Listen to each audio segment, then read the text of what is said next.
சரி, புணர்ச்சியில நாம போன கிளாஸ், அதாவது ஒரு ஒரு கிழமைக்கு முதல் பார்த்தோம்னு நினைக்கிறேன். சரியா? போன கிளாஸ் வந்து போன வெள்ளி வந்து நாங்க எழுத்தியல் ஃபுல்லா பார்த்துக்கணும். சரியா? போன கிளாஸ் வந்து புணர்ச்சியில வகைகள் ஃபுல்லா நான் உங்களுக்கு சொல்லி தந்தேன். அதுல பாதி வந்து இன்னைக்கு நான் முடிப்பேன். சரி, புணர்ச்சி வந்து பிரதானமாக எத்தனை வகைப்படும்? சொல்லுங்க டக்குண்டு. ரெண்டு வகைப்படும். என்னென்ன? அகப்புணர்ச்சி, புறப்புணர்ச்சி. அகப்புணர்ச்சி, புறப்புணர்ச்சி. ஒரு ஆள் ஆன்சர் சொல்லணுமா? எல்லாரும் கத்துனா எனக்கு விளங்காது. அகப்புணர்ச்சி என்றால் என்ன? புறப்புணர்ச்சி என்றால் என்ன? அகப்புணர்ச்சி என்றது ஒரு சொல்லோட வந்து இன்னொரு சொல் உறுப்பு வந்து சேர்றது அகப்புணர்ச்சி. புறப்புணர்ச்சி என்றா ஒரு சொல்லோட அந்த ஒரு சொல் அல்லது சொற்கள் வந்து சேர்றது. நான் சிம்பிளா சொல்றேன், இது ஏற்கனவே படிப்பிச்சுட்டேன், நான் ரிமைண்ட் பண்ணி ஒருக்கா சொல்றேன். அகப்புணர்ச்சி என்று சொல்றது பிள்ளைகளே, நீங்க பகுபதம் பகாபதம் படிச்சிருக்கீங்க தானே? அந்த பகுபத உறுப்புகள் பல சேர்ந்து ஆக்கப்படுறதுதான் அகப்புணர்ச்சி. நல்லா நோட் பண்ணி வைங்க, சிறு குறிப்பு, அதாவது ஷார்ட் நோட்ஸ் எடுத்து வைங்க. அகப்புணர்ச்சி எப்படி வரும் என்றால், பகுபத உறுப்புகள் பல சேர்ந்து ஆக்கப்படுறதுதான் அகப்புணர்ச்சி. அதாவது பகுதி, விகுதி, சந்தி, சாரி என்று பிரிச்சு எல்லாம் ஒன்னா சேர்ந்து வாரைத்தான் அகப்புணர்ச்சி. புறப்புணர்ச்சி என்று சொல்றது பிள்ளைகளே, இரண்டு அல்லது ரெண்டுக்கு மேற்பட்ட சொற்கள் இணைஞ்சு ஒரு சொற்றொடராகவோ இல்லாட்டி ஒரு வாக்கியமாகவோ வாரைத்தான் புறப்புணர்ச்சி. சரி, அதாவது அகப்புணர்ச்சி ரெண்டு சேர்ந்து உருவாகிறது. ரெண்டு சேர்ந்து ஒரு சொல்லாகவோ ஒரு வாக்கியமாகவோ உருவானால் அதை சொல்றது புறப்புணர்ச்சி. சரி, இப்ப எல்லாருக்கும் புதுசா வந்த ஆக்களுக்கு தெரியாது, நான் சொல்றேன். அகப்புணர்ச்சின்னு பாத்தீங்கன்னா, உதாரணத்துக்கு நாம் பிளஸ் கள் எப்படி வரும்? நாங்கள். இது அகப்புணர்ச்சியா இல்லையாண்டு எப்படி தெரியுமா நீங்க கண்டுபிடிக்கணும்? இதுல பாருங்க, நாம வந்து நம்ம பகுதி என்று சொல்லுவோம், பொருள் தருது. அதே மாதிரி கல், இது வந்து பன்மை விகுதி. அப்ப இப்படி பகுபத உறுப்புகள் ரெண்டும் ஒன்று சேர்ந்து வாரது அகப்புணர்ச்சி என்று சொல்வோம். சரிதானே? இப்ப பகுபத உறுப்புகள் ஒன்று சேர்ந்து வந்தால் அகப்புணர்ச்சி. அகப்புணர்ச்சி வந்து ரெண்டுக்கு மேற்பட்ட சொற்கள் அது ஆக்குமா இருந்தால் அது புனப்புணர்ச்சி. சரி, இப்ப நாங்கள் ஒரு அகப்புணர்ச்சி. அதே மாதிரி மரம் பிளஸ் ஐ மரத்தை என்று வரும். இதுல அத்து என்கின்ற சாரியை பெற்று வருது. சரியா? அப்ப இதையும் சேர்த்து ஒரு வாக்கியமாக்கலாம். நாங்கள் மரத்தை வெட்டினோம். அப்படி சேர்ந்து வாரது வந்து புனப்புணர்ச்சி. அப்படி சேர்ந்து வார எல்லாம் என்ன? புறப்புணர்ச்சி. அப்ப உங்களுக்கு ஈஸியா உங்களுக்கு அகப்புணர்ச்சி புறப்புணர்ச்சி எப்படி கண்டுபிடிக்கிறேன்? அகப்புணர்ச்சி வந்து பகுபத உறுப்புகளை கொண்டிருக்கும், புறப்புணர்ச்சி வந்து ரெண்டு சொல்ல கொண்டிருக்கும். இப்ப பாருங்க, உதாரணமா விளை, நிலம். இங்க பாருங்க, விளைங்கிறது ஒரு சொல், நிலம்ங்கிறது இன்னொரு சொல், ரெண்டு சேர்ந்து என்ன செஞ்சிருக்கி? உருவாகி இருக்கி. இப்படி வார எல்லாம் வந்து புறப்புணர்ச்சிக்குள்ள வரும். அதே மாதிரி இந்த அகப்புணர்ச்சி வந்து ஒரு சொற்றொடராகவோ இல்லாட்டி ஒரு வாக்கியமாகவோ வந்தாலும் அது புறப்புணர்ச்சிக்குள்ள தான் என்ன உள்ளடங்கும். அகப்புணர்ச்சி புறப்புணர்ச்சி ஓகேவா? இது ஏற்கனவே படிச்சது. கிளியரா?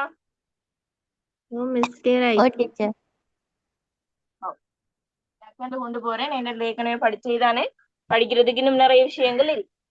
சரி, அகப்புணர்ச்சி புறப்புணர்ச்சி ஓகே. அதே மாதிரி இன்னொன்று இருக்கு, என்ன? மற்ற வகைகளை சொல்லுங்க பாப்போம். இயல்பு புணர்ச்சி, விகார புணர்ச்சி. இயல்பு புணர்ச்சி, விகாரம். இயல்பு புணர்ச்சி, விகார புணர்ச்சி அடுத்த வகை. சரியா? இயல்பு புணர்ச்சி என்றாமா, இது அடிக்கடி உங்களோட எம்சிக்கு கேட்டு வாருது. இலக்கணம் 15 மார்க்ஸ் எட்டாமினாக்கும் கேட்டு வாருது. சரி, அந்த விகாரம் எல்லாம் கேட்டு வாருது. சரியா? இயல்பு புணர்ச்சி என்றால் இயல்பாக புணர்றது. அது எப்படி இருக்கும் என்றால், அதோட ஃபார்மட் எப்படி இருக்கும் என்றால், இப்ப பாருங்க, நிலைமொழி வருமொழி என்று இருக்கு. நிலைமொழி வருமொழி, பிளஸுக்கு முன்னாலே இருக்கிறதுதான் நிலைமொழி. வருமொழி என்று சொல்றது பிளஸுக்கு பின்னாலே இருக்கிறது. இந்த நிலைமொழியும் வறுமொழியும் புணரும் போது அவற்றின் வடிவத்துல எந்தவித மாற்றமும் ஏற்படலாட்டி அதை சொல்றது இயல்பு புணர்ச்சி. உதாரணத்துக்கு நான் சொல்றேன். இப்ப பாருங்க, மாடு பிளஸ் கல் இது ரெண்டும் சேர்ந்தா எப்படி வரும்? மாடுகள். நிலைமொழியிலையோ வறுமொழியிலையோ ஏதாச்சும் சேஞ்ச் நடந்திருக்கா இங்க? இல்ல. இல்ல. அப்ப இப்படி வார எல்லாமே வந்து இயல்பு புணர்ச்சி. இன்னொரு உதாரணம் ஒன்று சொல்றேன் பாருங்க, அது கொஞ்சம் டிஃப்ரெண்டா இருக்கும். இப்படி வந்தாலும் இயல்பு புணர்ச்சி தான். இதே மாதிரி இங்க பாருங்க, அவர் பிளஸ் ஐ சேர்த்தலினா எப்படி வரும்? அவரை.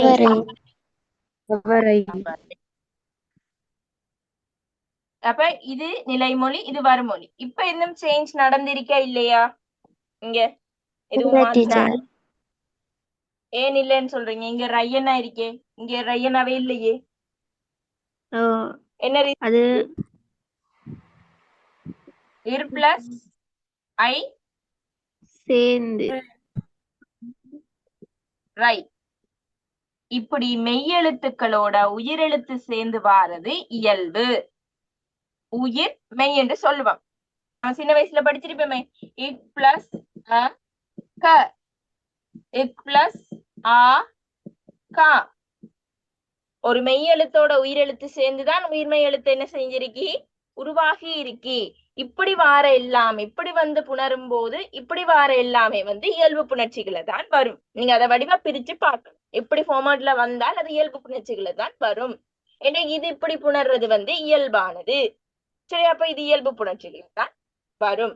அப்ப சில பிள்ளைகள் புத்திசாலித்தனமா யோசிக்கிறது, அவர் பிளஸ் ஐ என்று சொல்லும் போது இங்க இரண்ணா இருக்கி, இங்க ஐயன்னாக்கி, இங்க புதுசா ஐயனா வந்திருக்கே, அப்ப இது வராதுன்னு யோசிக்கிறேன்.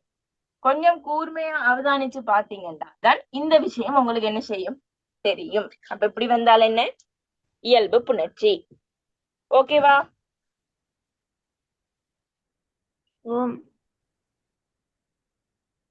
அடுத்தது விகார புணர்ச்சி. இந்த விகார புணர்ச்சியிலமா நாம 3 விஷயம் பார்த்தோம். சரியா? என்னென்ன 3 விஷயம்?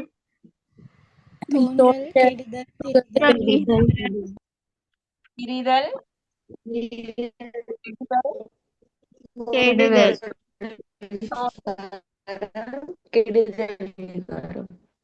Okay okay. சரி, எல்லாரும் கத்துனீங்கன்னா ரெக்கார்டிங் கேட்கும் போது கிளியர் இல்லாம இருக்கும். சரியா? அதனால ஒரு ஆள் பேசுங்களா? சரியா? திரிதல், கெடுதல், தோன்றல், இதுதான் விகார புணர்ச்சி. விகார புணர்ச்சி என்றால் இப்ப நான் சொன்னனே, நிலைமொழியும் வறுமொழியும் புணரும் போது, நிலைமொழியும் வறுமொழியும் புணரும் போது புதுசா ஒரு எழுத்து இதுல உருவாச்சு என்றால், தோன்றிச்சு என்றால் அது தோன்றல் விகாரம். சரியா? புதுசா ஒரு எழுத்து இதுல தோன்றிச்சு என்றால் அது தோன்றல் விகாரம். அதே மாதிரி நிலைமொழியும் வறுமொழியும் புணரும் போது ஒரு எழுத்து இன்னொரு எழுத்தாக மாற்றம் அடைஞ்சால், ஒரு எழுத்து இன்னொரு எழுத்தாக மாற்றம் அடைஞ்சால் அது திரிதல். கெடுதல் என்றால் ஒரு எழுத்து இல்லாம போறது. ரெண்டும் புணரும் போது என்ன, 2 சொற்கள் வந்து புணரும் போது ஒரு எழுத்து இல்லாம போனா கெடுதல். அதுக்கு நான் உங்களுக்கு உதாரணம் என்ன செஞ்சிருக்கேன், சொல்லியிருக்கிறேன். சரி, அப்ப உதாரணத்துக்கு பசு சக பல் எப்படி வரும்? பசுக்கன்று. பசுக்கள். இதுல என்ன நடந்திருக்கு?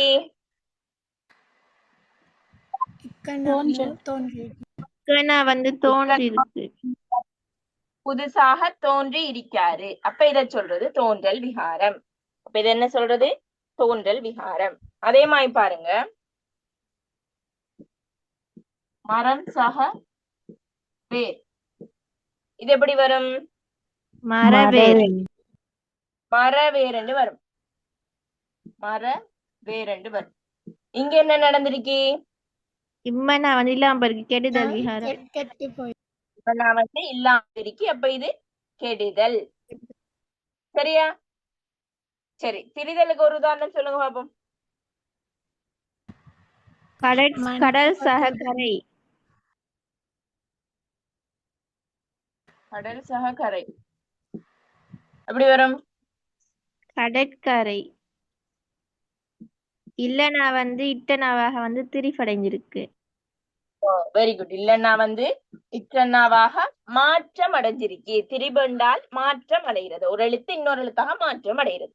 இது உங்களுக்கு எம்சிகுக்கு அடிக்கடி வாருது. பின்வருவற்றில் கெடுதல், கெட்டு புணர்ந்தது, தோன்றி புணர்ந்தது, திரிந்து ஒரு எழுத்து இன்னொரு எழுத்தாக மாறினது. அப்ப திரிதல் என்றால் ஒரு எழுத்து இன்னொரு எழுத்தாக மாறுறது. கெடுதல் என்றால் இந்த எழுத்து இல்லாமையே போறது. தோன்றல் என்றால் ஒரு எழுத்து புதுசாக என்ன செய்யறது? தோன்றுறது. கிளியரா? அப்ப விகார புணர்ச்சி. ஓ மிஸ்.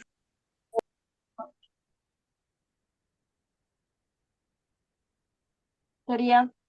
அதே மாதிரி வேற்றுமை புணர்ச்சி, அல்வழி புணர்ச்சியும் படிச்சோம். சரியா? வேற்றுமை புணர்ச்சியும் அல்வழி புணர்ச்சியும் படிச்சோம். சரியா? வேற்றுமை, அல்வழி சிம்பிளா வழங்கப்படும். சரியா? வேற்றுமை புணர்ச்சி எப்படி வரும் சொல்லுங்க.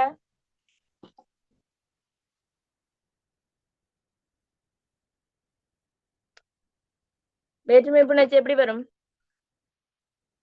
வேற்றுமை உருவு வரும். Very good. வேற்றுமை உருவு மறைந்து நிற்கும். சரியா? வேற்றுமை உருவு என்ன செஞ்சிருக்கும்?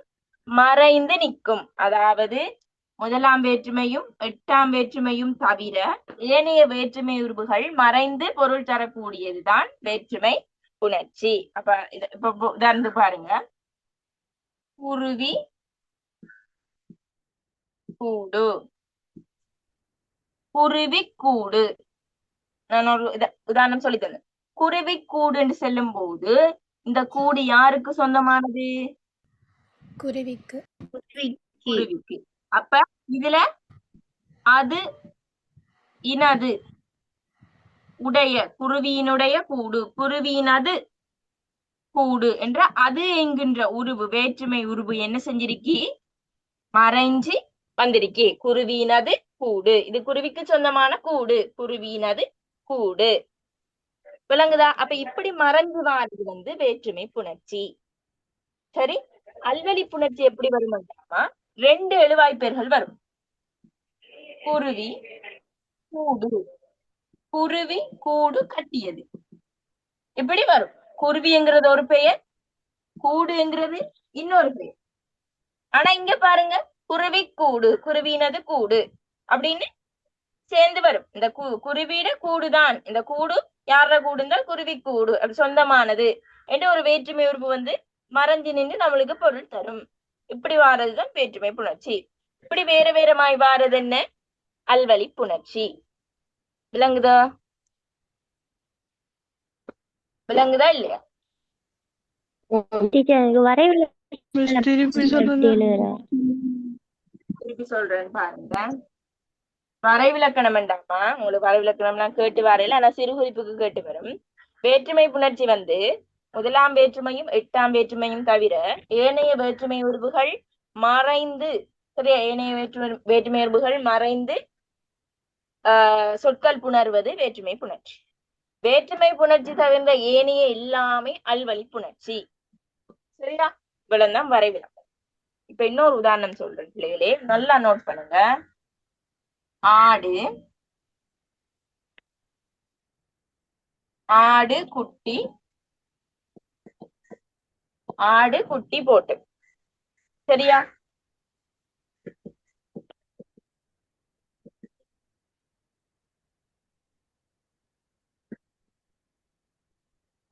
ஆட்டுக்குட்டி விளையாடியது. ரெண்டு உதாரணம். சரியா? ரெண்டுலையும் ஆடும் குட்டியும் வருது பாருங்க. ஆடு குட்டி போட்டது, ஆட்டுக்குட்டி விளையாடியது. இப்ப நீங்க இதுல எனக்கு சொல்லணும், இது முதலாவது வாக்கியம், இது இரண்டாவது வாக்கியம். எந்த வாக்கியத்துல வேற்றுமை புணர்ச்சி பயன்படுத்தப்பட்டிருக்கு?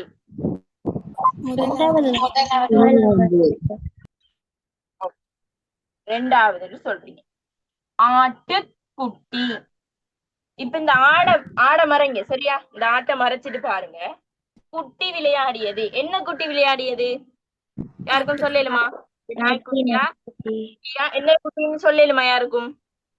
பூனைக்குட்டியா? இல்ல. ஆனா இங்க ஒன்று ஸ்பெசிபிக்கா குறிப்பிடுறாங்க. ஆட்டுக்குட்டி, ஆட்டினது குட்டி. ஆட்டின் குட்டி அப்படின்னு இன் அது என்கின்ற உறுப்பு என்ன செஞ்சிருக்கீங்க, மறைஞ்சு நிக்குது. ஆட்டிட குட்டி தான் விளையாடுது. இந்த குட்டியை மறைச்சு பாத்தீங்கன்னா தெரியும் என்ன குட்டி விளையாடுது, ஆடு. அப்ப ஆட்டுக்கு சொந்தமான குட்டி, ஆட்டோட குட்டி. அப்ப அது என்ற உடைமை பொருளை வருது. ஆட்டினது குட்டி, ஆட்டுக்கு சொந்தமான குட்டி விளையாடியது. அப்ப இப்படி மறைஞ்சு வாரதால இதை சொல்றது வேற்றுமை புணர்ச்சி. அதே மாதிரி மேலே பாருங்க, ஆடு குட்டி போட்டது. குட்டி போட்டது எது போட்டது, ஆடு. ஆடு. அப்ப ஆடு என்கிற ஒரு எழுவாய் இருக்கி, குட்டி என்கிற ஒரு எழுவாய் இருக்கு. இதுல 2 பேர் வராங்க, ஆடு குட்டி, ரெண்டும் வேற வேற. இதுல ஆட்டுக்குட்டின்னு சேர்த்து சொல்றாங்க, இங்க ஒரு ஆள் தான். ஆனா இங்க 2 ஆடுதான் குட்டி போடுறார். அப்ப ஆடு ஒரு ஆள், குட்டி இன்னொரு ஆள். அப்ப இப்படி இருவேறு எழுவாய்கள் வந்தால் அது அல்வழி புணர்ச்சி. இப்ப கிளியரா?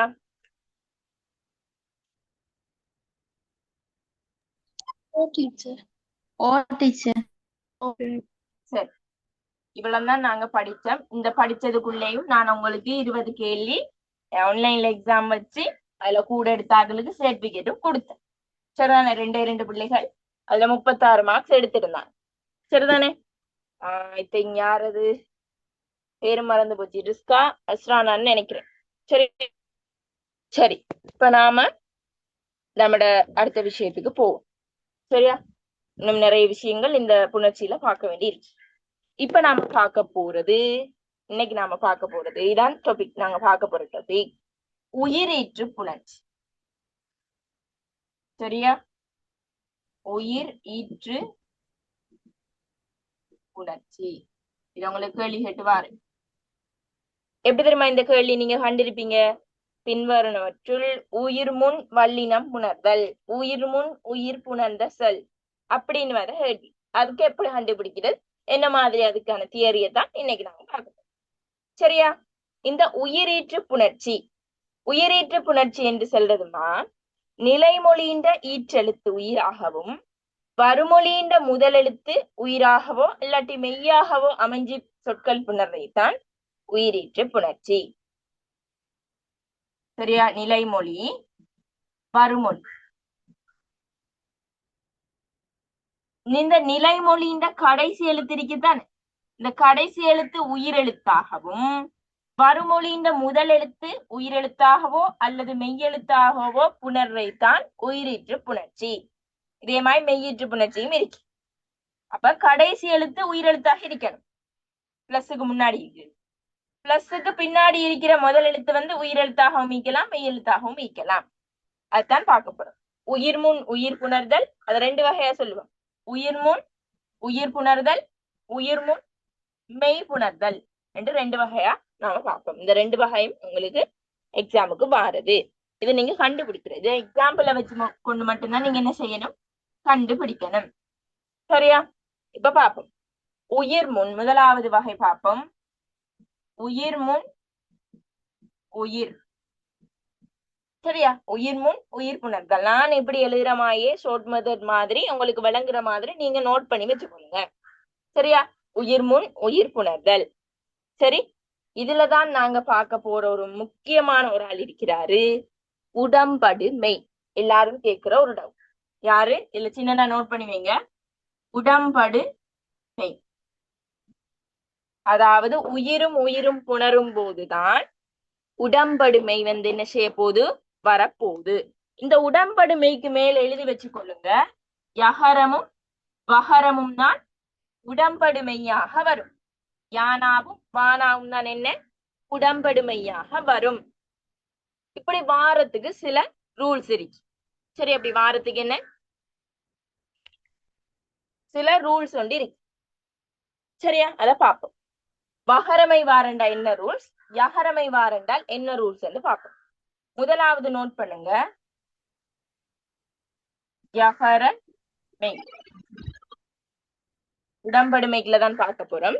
யகரமை தோன்றுறது. சரியா? யகரமை எப்படி வரும் என்று பார்ப்போம். சரியா? இதுக்கு விதி என்ன தெரியுமா பிள்ளைகளே? ஒரு இதை மட்டும் பாடமாக்குங்க, மிச்சம் வகரம் உங்களுக்கு சிம்பிளா வரும். இதுல விதி என்னென்றால் நிலைமொழி வருமொழி.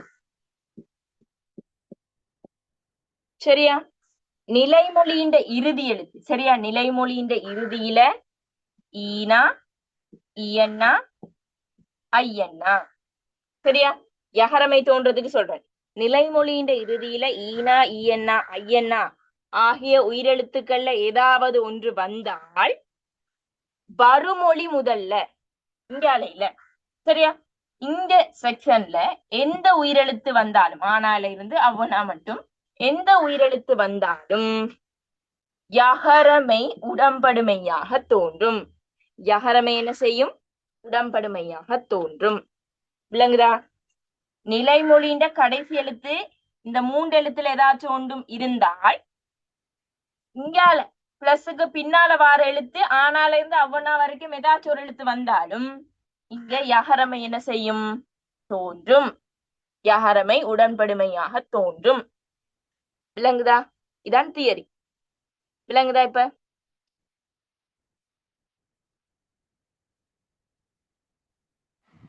ஃபர்ஸ்ட் நோட்ஸ் விளங்குதா உங்களுக்கு? தியரி விளங்குதா?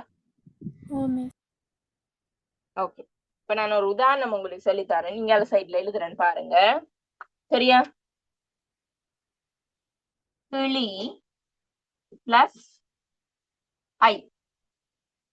கிளி பிளஸ் ஐ எப்படி வரும்? கிளியை கிளியை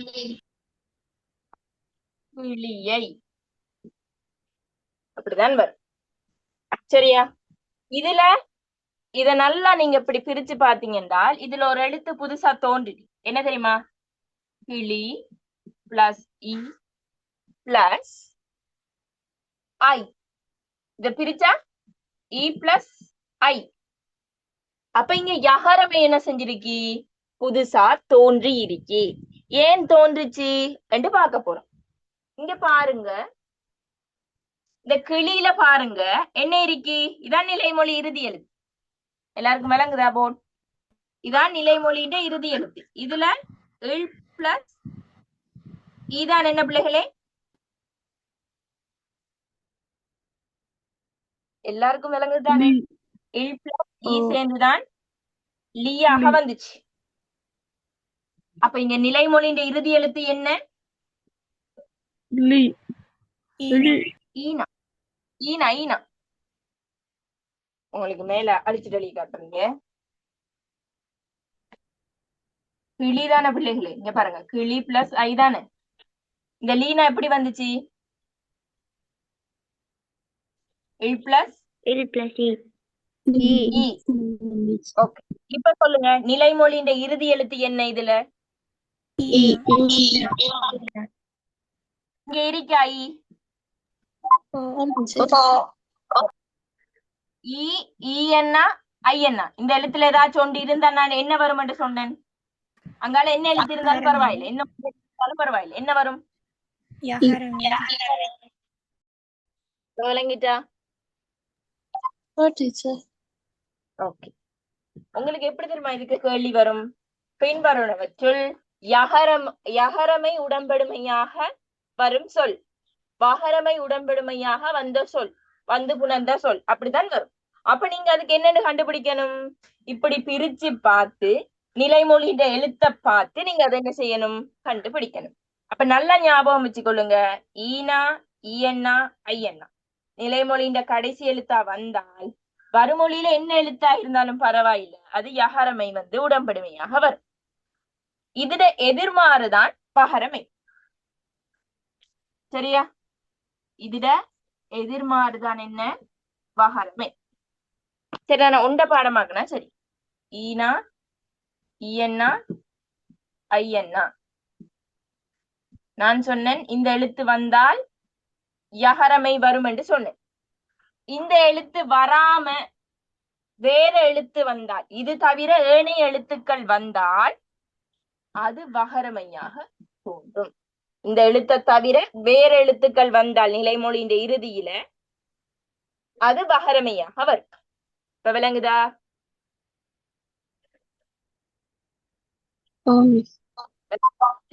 அப்படின்னா ஆனாலேந்து ஒவ்வொன்னா தவிர்ந்த வேற ஏதாவது எழுத்து? இல்ல இல்ல இல்ல இல்ல ஈனாவும் ஈயன்னாவும் ஐயன்னாவும் தவிர ஏனைய உயிரெழுத்துக்கள். நோட் பண்ணுங்க இப்படி ஈனா ஈயன்னா ஐயன்னா தவிர ஏனைய உயிரெழுத்துக்கள் நிலைமொழியின் இறுதியில் வந்தால் அவை வகர உடன்படுமை தோன்றும். அவற்றில வகர உடன்படுமை என்ன செய்யும்? தோன்றும். ஒரு உதாரணம் வெளிக்காட்டு. சரியா? ஒரு உதாரணம் வெளிக்காட்டு. அவசரம் இல்ல. சரியா? ஒரு உதாரணம் வெளிக்காட்டு.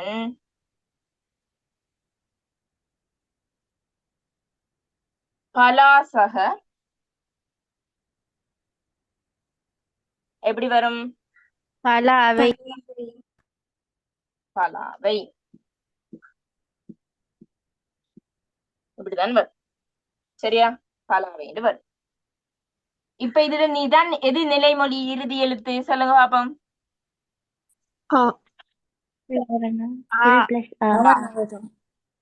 எப்படி வரும்?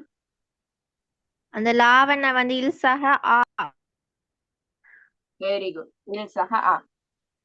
ஈனா ஈயன்னா ஐயன்னா இந்த எழுத்து வரக்கூடாதுன்னு சொன்னேன். இந்த எழுத்து வந்தால் யகரமை வரும். இந்த எழுத்து வராட்டி வகரமை வரும் என்று சொன்னேன். இந்த எழுத்தா வந்திருக்கி? இல்ல. அப்ப இங்க வகரமை வரப்போகுதுன்னு நீங்க உஷாரா இருக்கணும். இத பிரிச்சிங்க என்றால் பாருங்க பலாசக இல்சக ஐ. நீங்க இப்படி பிரிச்சு பார்த்தும் கண்டுபிடிக்கலாம். சரியா?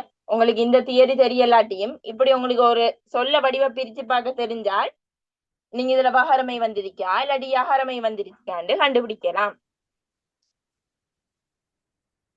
விளங்குதா? ஓகே. நான் இப்போ ஒரு ரெண்டே ஒரு கேள்விக்காரன் டாக்டர் சொல்லுங்க பாப்போம். எலியான் இது வந்து வகரமையா யகரமையா? யஹரமை. எப்படி சொன்னீங்க? ஏன்னா அந்த எலி அதுக்கு வந்து இல்சக வரும். Very good.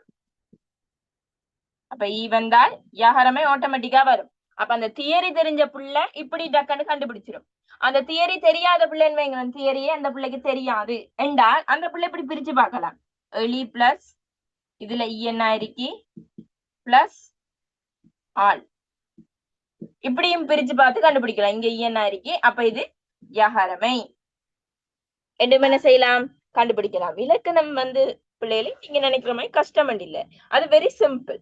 சரி, 2-3 வழிகள்ல நீங்க அதை குறுக்கு வழியிலையும் நீங்க கண்டுபிடிக்கலாம். மெட்ஸ் மாதிரி தான் குறுக்கு வழியாலையும் நீங்க அதுக்கு விடை எடுத்தால் சரி. உங்களுக்கு செய்க வழியெல்லாம் கேட்க மாட்டானே, விடை எடுத்தால் சரி. சரியா? இப்ப இன்னொரு உதாரணம் தாரணம் செய்யுங்க பாப்போம்.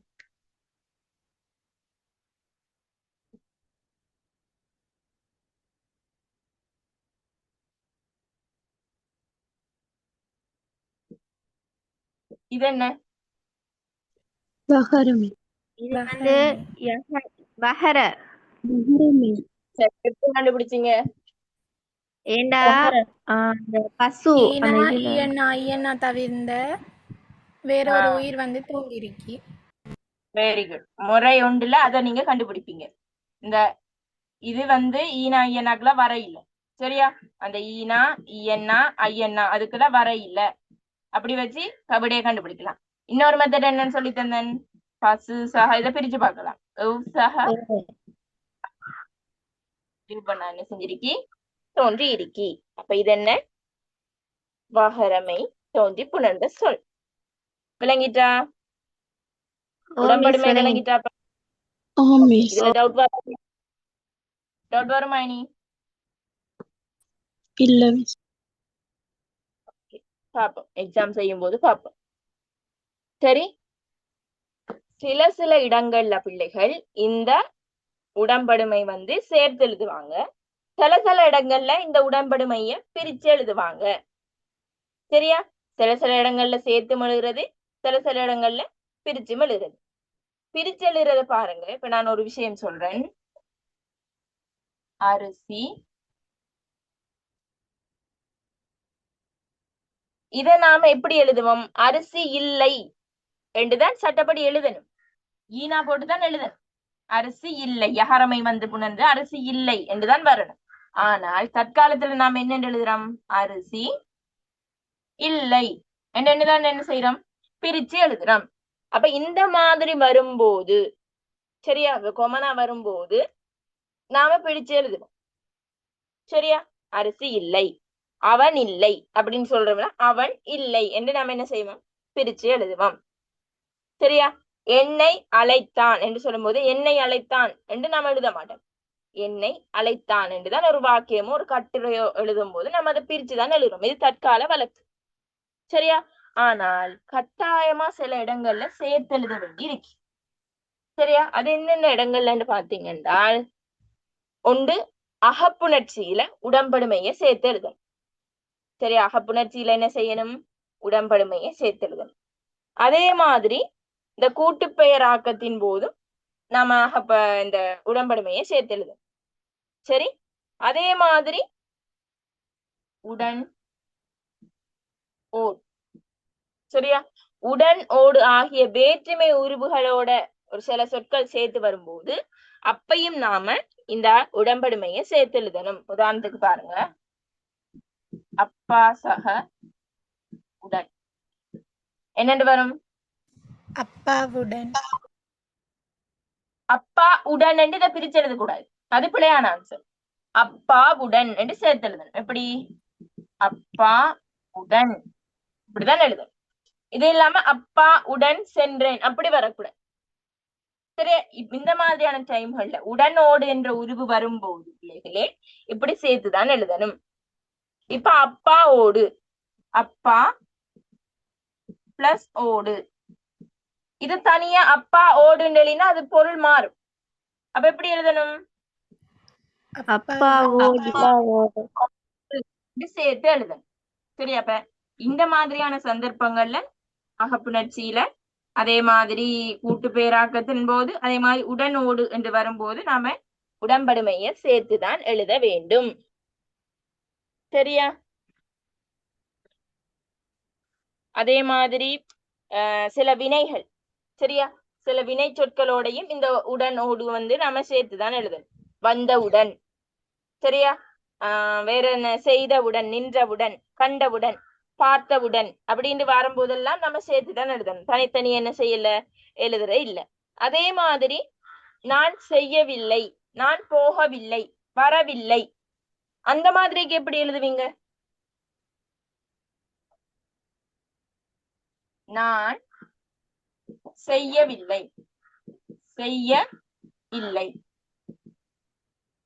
செய்ய இல்லை, போக இல்லை, இப்படியெல்லாம் வரும்போது எப்படி பிள்ளைகள் எழுதுவீங்க? போக இல்லை, செய்ய இல்லை, அப்படி எழுதுவீங்க? பிரிச்சு பிரிச்சு எழுதுவீங்க? செய்யவில்லை. சரியா? இந்த மாதிரியான சந்தர்ப்பங்களும் நாம உடம்படுமை என்ன செய்வோம்? சேர்த்துத்தான் எழுதுவோம்.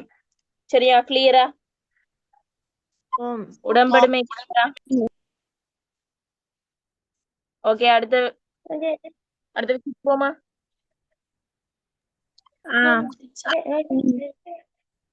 ஓகே எதுவும் டவுட் இருக்கா? இல்லையே? ஓகே,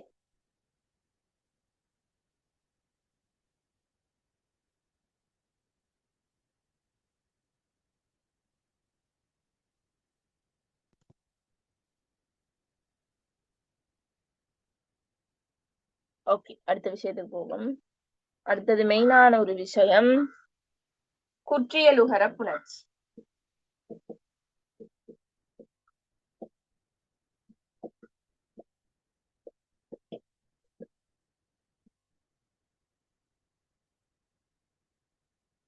சரியா?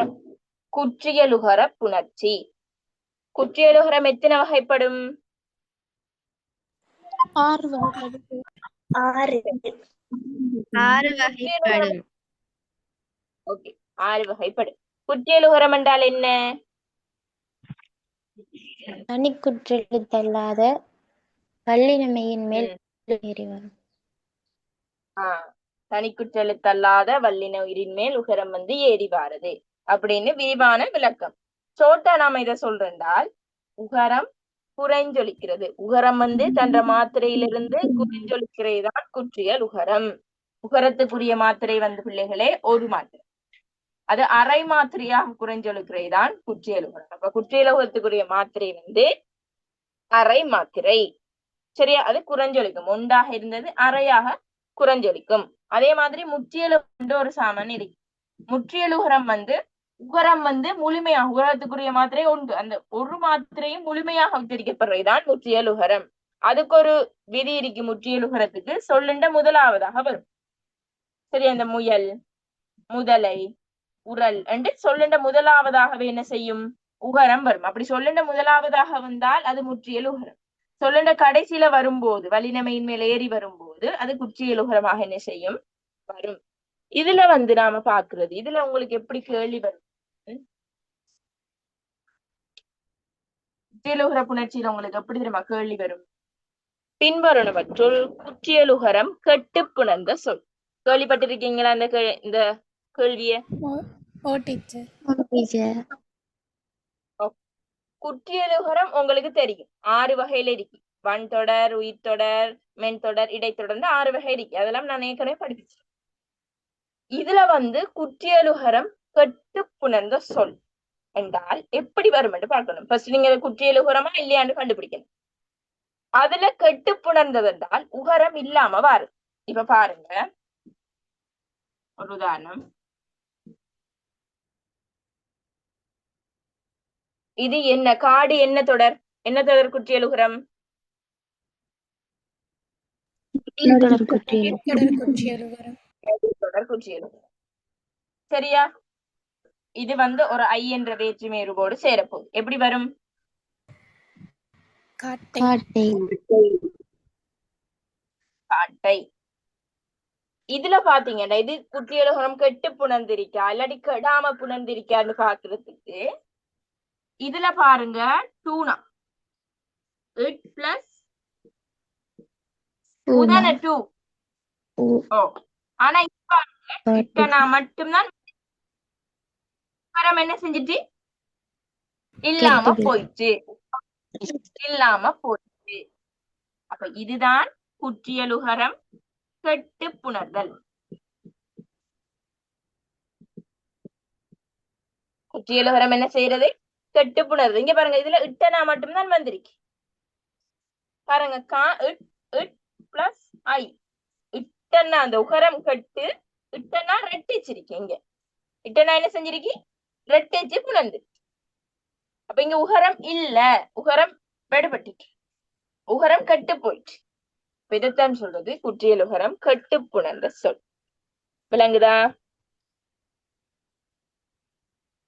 ஈற்றுகரம் கெடு. அதே மாதிரி இன்னொன்னு சொல்றேன் பாருங்க. நாக்கு பிளஸ் என்னண்டு வரும்? நாக்கை.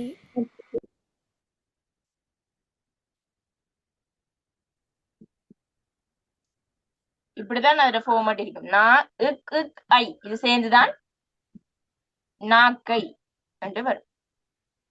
இதுல இக் பிளஸ் ஊ இருக்கி. இதுல இக்கண்ணா மட்டும்தான் வந்திருக்கி. இந்த உகரம் எங்க? உகரம் இருக்கா? இல்ல. இல்லாம போயிடுச்சு, காணாம போயிடுச்சு. அப்ப இதுதான் பிள்ளைகளே குற்றியலுகரம் கெட்டு புணர்ந்த சொல். விளங்குதா? இப்படி ஒவ்வொன்றுக்கும் நீங்க பிரிச்சு பார்த்து கண்டுபிடிக்கணும். விளங்குதா?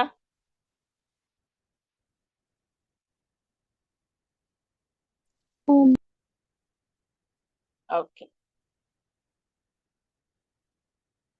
அதே மாதிரி இது தவிர குற்றியலுகரம் இல்லாம முற்றியலுகரமா இருக்கிற சொல்லும் வந்து கட்டுப்புணரும். சரியா? முற்றியலுகரமா இருக்கிறதும் வந்து கட்டுப்புணரும். சரியா? இப்ப பாருங்க, நார்மலா சொல்றேன். அது பிளஸ் ஐ என்னண்டு வரும்? அதை அதை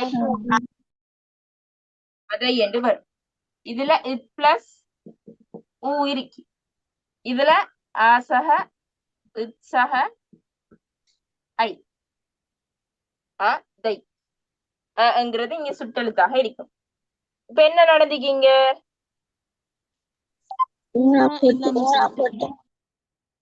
சரி, இந்த மாதிரியான சந்தர்ப்பங்களையும் சில சொற்கள் இந்த மாதிரியான சந்தர்ப்பங்களையும் ஈற்று உகரம் என்ன செஞ்சிடும்? கெட்டுரும். உங்களுக்கு ஒன்று இப்படி கேள்வி கேட்டு வரும், குற்றியல் உகரம் கெட்டு புணர்ந்த சொல் என்று கேட்டு வரும். இன்னொரு கேட்டு வரும், உகரம் கெட்டு புணர்ந்த சொல், ஈற்றுகரம் கெட்டு புணர்ந்த சொல். அதெல்லாமே இதுதான். சரி, அதெல்லாமே இதுதான். விளங்குதா? கிளியரா? கிளியரா இல்லையா? அத கொஞ்சம் இன்னும் விளங்கப்படுத்தலுமா?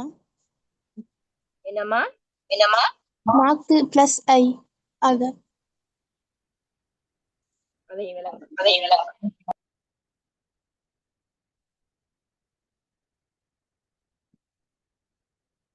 காசு வந்து குற்றியல் உகரமா இல்லையா?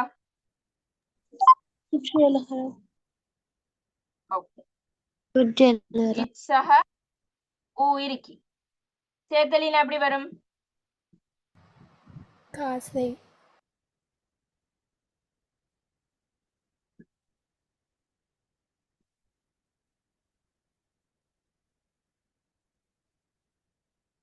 காசை என்று மட்டும்தான் வரும். அப்ப இங்க இந்த உகரம் எங்க போயிட்டு? கட்டு போயிட்டு. கெட்டு போயிட்டு. அப்ப உங்களுக்கு குற்றியலுகர புணர்ச்சி எப்படி வரும் வேண்டாமா? அந்த 6 வகையான குற்றியலுகர புணர்ச்சியும் கெட்டு வரணும். அது ஃபர்ஸ்ட் நீங்க பார்க்கணும், அது அந்த வகைக்குள்ள இருக்கா. உசிடுது பொருள முடியணும். சரியா? உசிடுது பொருள முடியணும். அதே மாதிரி அந்த 6 வகைக்குரிய தகமைகளையும் கொண்டிருக்கணும். அந்த 6 வகைக்குள்ள அடங்கி அதை ஒரு சொல்லோட புணரும் போது இப்படி நீங்க பிரிச்சு பார்க்கும்போது அதுல உகரம் இல்லாம போனால் மட்டும்தான் அது குற்றியல் உகர புணர்ச்சி கெட்டு புணர்ந்த சொல்லுக்குள்ள வரும். சரி, அதே மாதிரி நோமலாவும் சில சொற்கள் இருக்கு, குற்றியல் உகரம் இல்லாம நோமலா சில சொற்களும் இருக்கு. அதுல உங்களுக்கு எப்படி கேள்வி வருமாட்டா? ஈற்று உகரம், ஈற்று என்று சொல்றது பிள்ளைகளே கடைசி, ஈற்று என்றால் கடைசி, ஈற்று உகரம் கெட்டு புணர்ந்த சொல் அப்படியும் கேள்விவார். சரியா? அதையும் ஒருக்கா நீங்க என்ன செய்யணும், பார்த்து வச்சு. ஓகேவா? இதுல குற்றியல் உகர புணர்ச்சி ஓகேவா?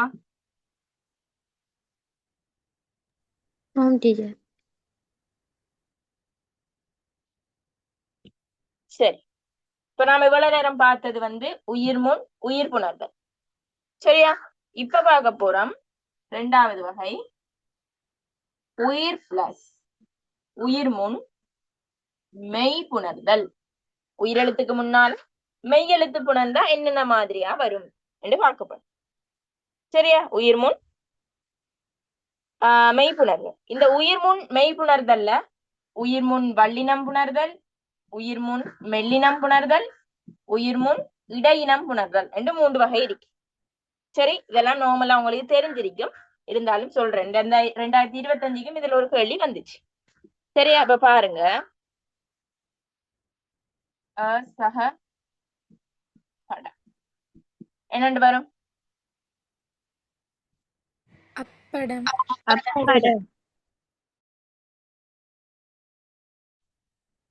அப்படம். இப்ப பாப்போம், இந்த எழுத்து என்ன எழுத்து? உயிர் எழுத்து. இங்க நிலை வறுமொழியின முதல்ல என்ன எழுத்து இருக்கி? பானா பிரிங்க. மெய் எழுத்து. அப்ப இங்க மெய் எழுத்து இருக்கி, உயிர் எழுத்து இருக்கி. அப்ப உயிர் முன் மெய், உயிர் முன் மெய், இது வல்லின எழுத்து. இப்பனாங்கிறது ஒரு வல்லின எழுத்து. அப்ப உயிர் முன் மெய் புணரும் போது இங்க அப்படியே வரும் அப், இந்த எழுத்து அப்படி தோன்றும். அப்படம் என்ன செய்யும்? தோன்றுது. பாருங்க, அப்படம், இந்த தோன்ற எழுத்து அப்படி இங்க வரும்.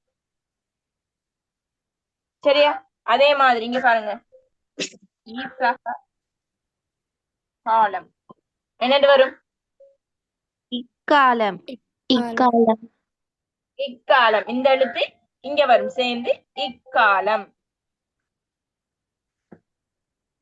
சரியா? அப்ப இப்படி ஆனா ஈனா சரிதானே, ஏனா அ ஏனா. இ ஏ சுட்டு வினா எழுத்துக்களை அடுத்து வார வல்லினம் வந்து மிகும். இந்த எழுத்துக்களை அடுத்து வார வல்லினம் வந்து மிகும் என்றால் தோன்றும் என்று அர்த்தம். விளங்குதா? மிகும் என்று சொல்றது வல்லினம் மிகும் என்றால் தோன்றும், அந்த வல்லினம் தோன்றும். இங்க பாருங்க, ஆசக படம் வல்லினம் என்றா வந்து இரட்டிக்குண்டு சொல்லலுமா மிஸ்? என்னம்மா? வல்லினம் வந்து இரட்டிக்குண்டு சொல்லலுமா? வல்லினம் வந்து இரட்டிக்கும். இரட்டிக்கிறென்றால் இரட்டிக்கும். மிகவும் இரட்டிக்கும் என்றால் ஒன்றுதான். இங்க பாருங்க, ஆசக படம் என்னன்னு சொன்னேன். இதுல வல்லினம் என்ன? பானாட வல்லினம் என்ன? இப்பன். இந்த வல்லினம் தான் என்ன செய்ய போகுது? மிக போகுது. அப்படம். இந்த இதுட வல்லினம் மிகும். அதே மாதிரி ஈசக காலம் என்று சொன்னேன். இதுல வல்லினம் என்ன? இக்கண. இக்கண்ண. அப்ப இக்காலம் என்று மிகும். விளங்குதா? ஓ மிஸ். அதே மாதிரி பாருங்க, இப்ப எதுக்கு சொல்லுங்க, தீரா பசி. இது எப்படி வரும்? தீரா தீரா. பசி. இதுல வல்லினம் தீரா பசி என்று வரப்பு. தீரா பசி என்று வரப்பு. சரி, அதே மாதிரி பாருங்க, ஆரா பிளஸ் துயரம் என்னண்டு வரும்? ஆரா துயரம். துயரம். சரியா? இப்படி இது நார்மலா நீங்க கண்டுபிடிக்கலாம். சரியா? உயிர் முன் மெய் புணர்தல், உயிருக்கு முன்னால மெய் புணர்ந்து வாரது. சரி, உங்களுக்கு 2025 பாஸ் பேப்பர் நான் போட்டதுல பாருங்க, பின்வருவனவற்றுள் ஏதோ இந்த புணர்ச்சி சம்பந்தமா தான் ஒரு கேள்வி வந்து பிள்ளைகள் கன்ஃபியூஸா இருந்தாங்க. சரியா? இதுக்கு சொல்லுங்க பாப்போம். என்னை பார்த்தான் எப்படி வரும் சேந்தலினா? என்னை பார்த்தான். இங்க என்ன இருக்கி? கடைசி எழுத்து ஐ. ஐ. ஐயன். இங்க என்ன இருக்கி? இப்சக. மெய்யெழுத்து. இத ஃபர்ஸ்ட் செக்ஷன் என்று யோசிக்கணும். உயிர் முன் மெய்ப்புணர்தல். மெய்ப்புணர். அப்ப உயிர் முன் மெய்ப்புணர்தல் என்று நான் சொன்னேன். இந்த இதுட மெய் வந்து என்ன செய்யும்? இரட்டிக்கும் என்று சொன்னேன். என்ன வரும்? இப்ப நான் தோன்றுமா இல்லை? தோன்றும். தோன்றும். இதுலதான் வந்து 2025 மாணவர்கள் கன்ஃபியூஸ் ஆகி இதுல என்னை பார்த்தான் என்று தான் வரும். இப்ப நான் தோன்றாது என்று சொல்லிட்டு இதுக்கு ஆன்சர் போட்டுட்டு வந்து என்னட்ட பேச்சு வாங்கினாங்களும் இருக்கிறாங்க. சரியா? இப்ப இன்னொரு விஷயம் சொல்றேன். சில விஷயங்களுக்கு வல்லினம் மிகாது. சரியா?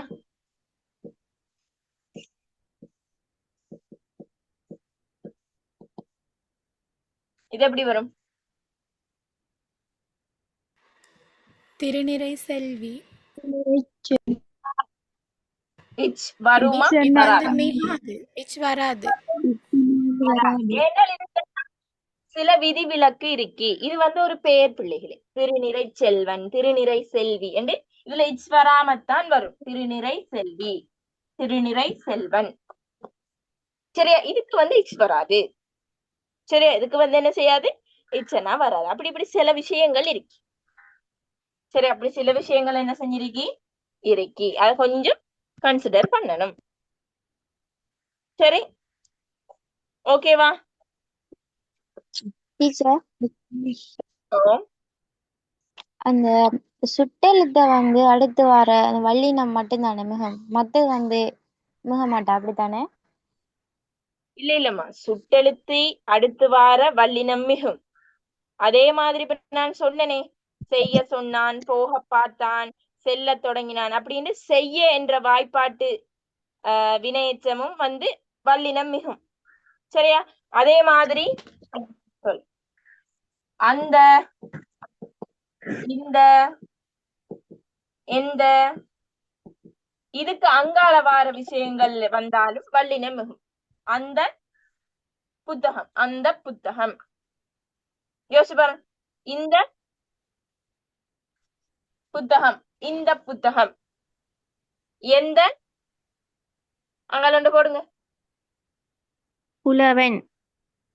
புலவன், எந்த புலவன் அப்படின்னு வரும். சிலதுல வந்து வல்லினம் வருதா இல்லையான்னு நீங்க பாக்குறதுக்கு நீங்க அதுல போட்டு பார்த்தா தெரியும் இதுல வல்லினம் வருதா இல்லையா. இதுல எந்த பிளஸ் மனிதன், இத சொல்லி பாருங்க. எந்த மனிதன் அப்படியேதான் வரும். எந்த மனிதன். இதுல எந்த மனிதன் என்று இம்மனா வராது. சில விஷயங்கள் அப்படியே வரும். சரியா? அது கொஞ்சம் ஜென்ரல். சரி, எனக்கு வந்து குழந்தை வந்தா இக்கண்ணா சேருமா? ஓ, எந்த பிளஸ் குழந்தை. எந்த குழந்தைன்னு கேட்கமாமே, எந்த குழந்தை. இதுல இக்கண்ணா வந்து தோன்றும். கிளியரா? ஓ மிஸ். சரி, அதே மாதிரி இந்த ஓடி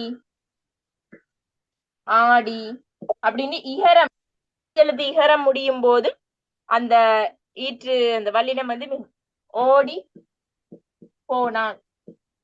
எப்படி வரும் சேர்ந்தலினா? ஓடி ஓடி போனான். இப்பனா தோணும். சரியா? ஆடி திரிந்தான் எப்படி வரும்? ஆடி திரிந்தான்.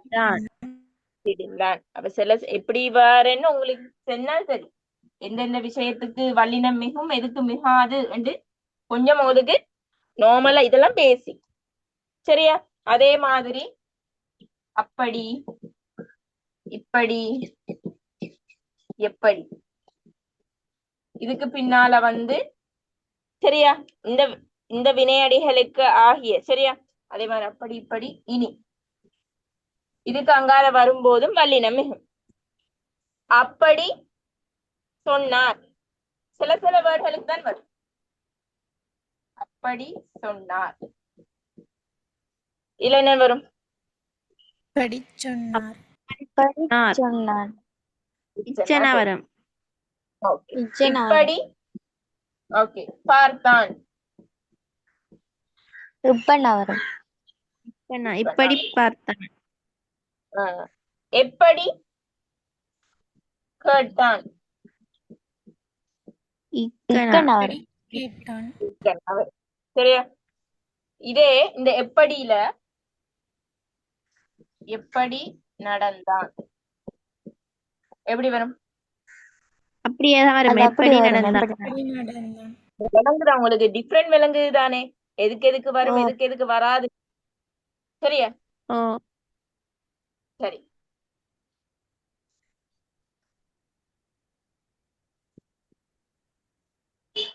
சரிதானே?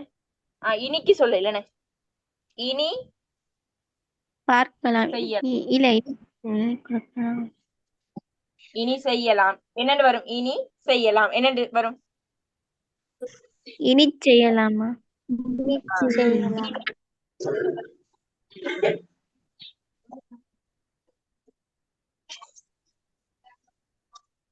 இப்ப நான் தோன்றுமா இல்லையா?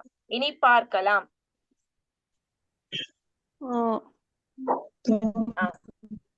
தூங்கலாம். தூங்கலாம் வருமா இல்லையா? உங்களுக்கு ஒரு பேசிக் நாலேஜ் தெரிஞ்சிருக்கு. எந்தெந்த மைக்க மியூட் பண்ணுங்க. எந்தெந்த விஷயத்துக்கு முன்னாடி எது எது வல்லினம் மிகும், எதுக்கு மிகாது என்ன உங்களுக்கு தெரிஞ்சிருக்கும். சரிதானே? இப்ப அதை நீங்க இதெல்லாம் பேசிக், இதெல்லாம் நீங்க பிரிச்சு பார்த்து என்ன செஞ்சு கொள்ளையிலும் கண்டுபிடிச்சு கொள்ளையிலும். ஓகேவா? சரி, அதே மாதிரி பாருங்க. இது உயிர்முன் வல்லினம் மிகுதல் தான் இவ்வளவு நேரம் பார்த்தோம். இப்ப உயிர்முன் மெல்லினம் இடையினம். மெல்லினமும் இடையினமும் எப்படி புணர்றதுன்னு பார்ப்போம். சரிதானே? அதே இதுதான் ஆனா, ஈனா, ஏனா ஆகிய சுட்டெழுத்துக்களோட முன்னுக்கு வந்து ஞகரம், நகரம், மகரம் இந்த 3 மெல்லின எழுத்துக்கள் வந்தால் மெல்லின எழுத்துக்கள் மிகும் என்று சொல்றாங்க. சரியா? ஆனா ஈனா ஏனா ஆகிய சுட்டு வினா எழுத்துக்களின் முன் ஒரு சுட்டு என்ன வினா எழுத்துக்களுக்கு முன்னுக்கு வர இந்த 3 எழுத்துக்கள் ஏதாச்சும் வந்தால் அங்க மெல்லினம் என்ன செய்ய போகுது? மிக போகுது. அகரம் வந்தால் வகரம் மிகும். அப்ப ஆனா வந்தால் வானா வரும். நல்லா ஞாபகம் வச்சுக்கணும். இந்த எழுத்துக்கள் வந்தால் இந்த எழுத்துக்கள் முன்னால வந்தால் இந்த எழுத்துக்களே அதுக்கு பக்கத்துல வரும். இந்த நாண்டு வரும். அகரம் கடைசியா வந்தால் நிலைமொழி எழுத்துக்கு கடைசியா வந்தால் வகரம் வரும். சரியா? விளங்குதா? சரி, இப்ப நான் சொல்றேன். சரியா? வடிவா பாருங்க. இது கேள்வி பாரு. சரி, நல்லா பாருங்க.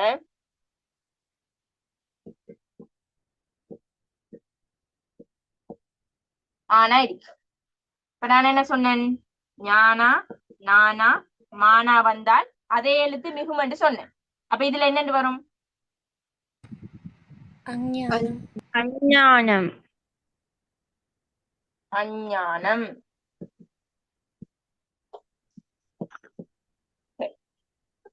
அதே மாதிரி சொன்னேன். ஆனா வந்தால் இந்த எழுத்துக்கள் தவிர ஆனா வந்தால் வகரம் வரும் என்று சொன்னேன். சரியா? ஆசக வீடு. இந்த எழுத்துக்களா வந்திருக்கி இங்க? இல்ல இல்ல. வரும் அவ்வீடு. சரி, அவ்வீடு. இங்க பாருங்க, ஆனா வந்தால் வானா வரும்.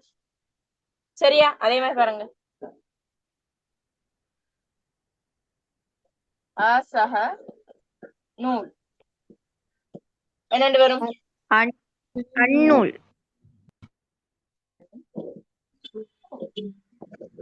ஓகேவா? அதே மாதிரி பாருங்க. அசக மனிதன். அம்மனிதன். அம்மன். தோன்றும். ஏண்டா இங்க மானா இருக்கி நான் சொன்னேன் இந்த எழுத்துக்கள் ஏதாச்சும் வந்தா இதே எழுத்து வல்லினமா வரும். தோல். சரியா?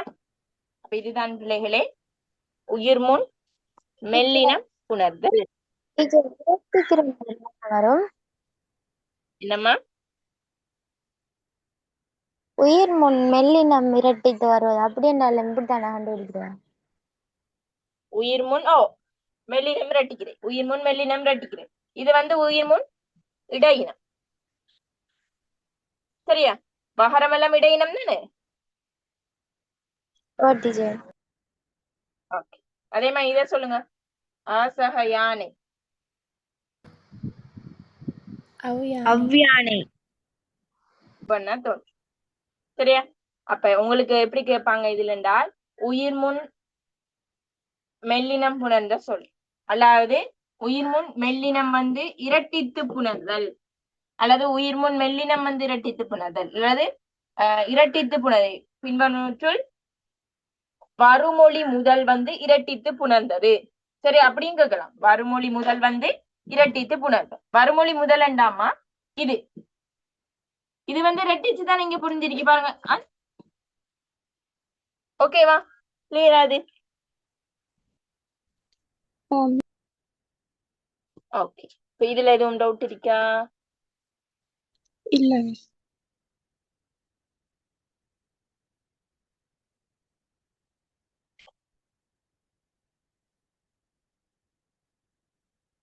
வேணுமெண்டா நீங்க இதுல வந்தா பாஸ்ட் பேரை செய்து பாருங்க. உங்களுக்கு என்ன செய்யும்? கிளியராக இருக்கும். சரி, அதே மாதிரி மெய்யீற்று புணர்ச்சியும் இருக்கு. சரியா? மெய்யீற்று புணர்ச்சியும் சின்னதான் நினைப்ப எல்லாத்தையும் ஒரேடியா படிச்சா உங்களுக்கு குழம்பிடும்.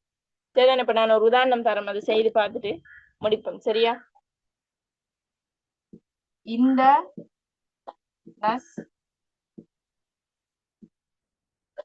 என்னண்டு வரும்? இந்த ஞாயிறு.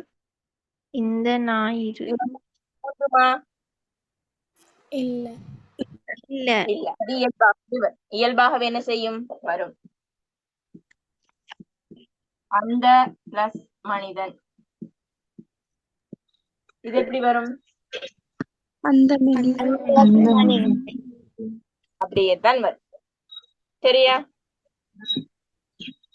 பெரிய யானை என்னண்டு வரும்? அதே மாதிரி தான் வரும். பெரிய அதே யானை. மாதிரி. பெரிய யானை. Okay. சிறிய பிளஸ் குழந்தை. சிறிய குழந்தை. சிறிய குழந்தை. அது சேஞ்ச் இல்ல. சேஞ்ச் எதுவுமே என்ன இல்ல. இத சொல்லுங்க.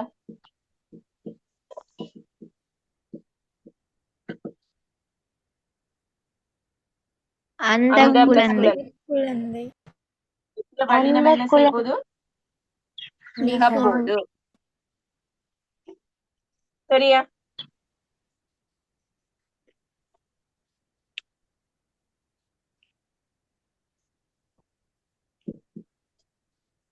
இது இந்த எறும்பு. இந்த எறும்பு.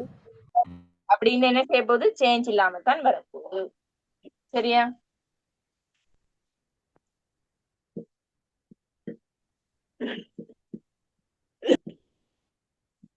இது எப்படி வரும்?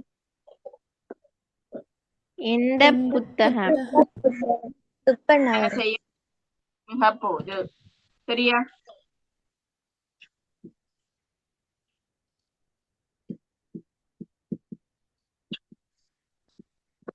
இது எப்படி வரும்?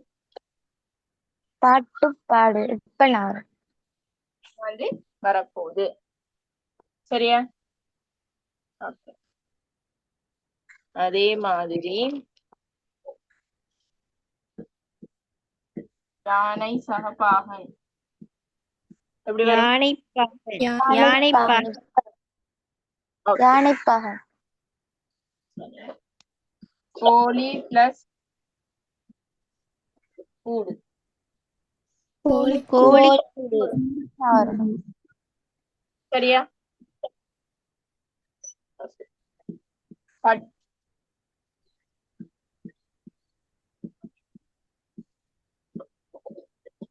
பாட்டு சக கச்சேரி. பாட்டு கச்சேரி. சரி. பாட்டு கச்சேரி. நார்மலா ஐடென்டிஃபை பண்ண ஏழுமா? Any teacher. சரிக்கா? சரியா? இப்ப இதுக்கு சொல்லுங்க பாப்போம்.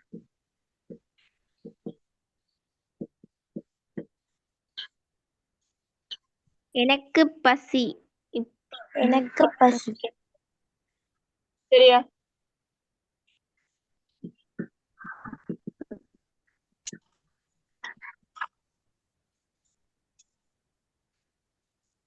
பாம்புக்கு பிளஸ் பயம். எப்படி வரும்?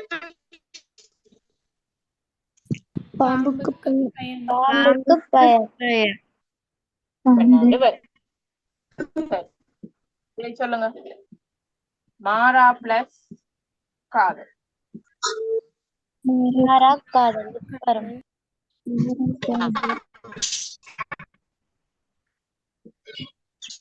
அடங்கா பிளஸ் பசி. அடங்கா பசி. அடங்கா பசி. வரும். சரி. இப்ப விளங்குதா? ஓ டீச்சர். Okay. சரி, அப்ப இதுக்கு சொல்லுங்க பாப்போம்.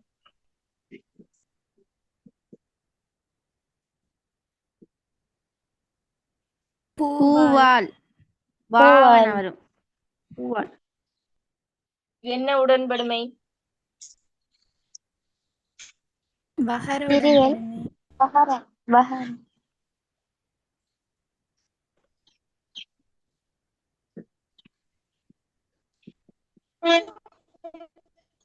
பூனை பிளஸ் ஐ. இது என்ன? பூனையை. பூனை. என்ன உடன்படுமை? யகர உடன்படுமை. யகரம். யகரம். சரியா? ஓகே.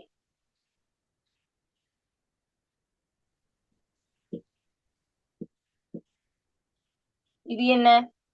எப்படி வரும்? பயற்றை. பயற்றை.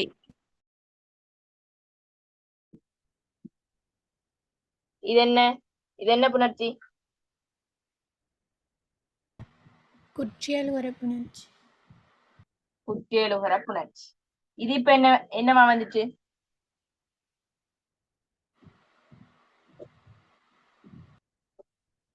இது குற்றியலுகர புணர்ச்சி. புணர்ந்து வந்த பிறகு அதுல ரிசல்ட் எப்படி இருக்கு? உடன்படுமை.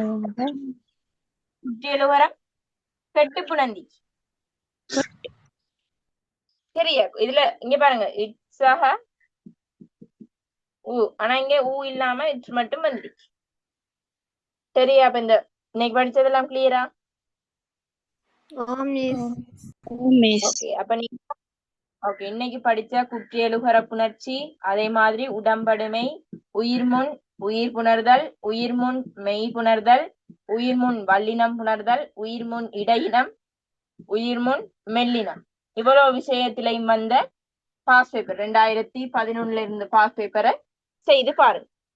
சரியா? செய்து பார்த்துட்டு எனக்கு எத்தனைக்கு எத்தனை மார்க்ஸ் என்று அண்டைய மாதிரி போடும். சரியா? ஓகேவா? Okay teacher. ஓகே, கிளாஸ் முடிப்போம் அப்ப.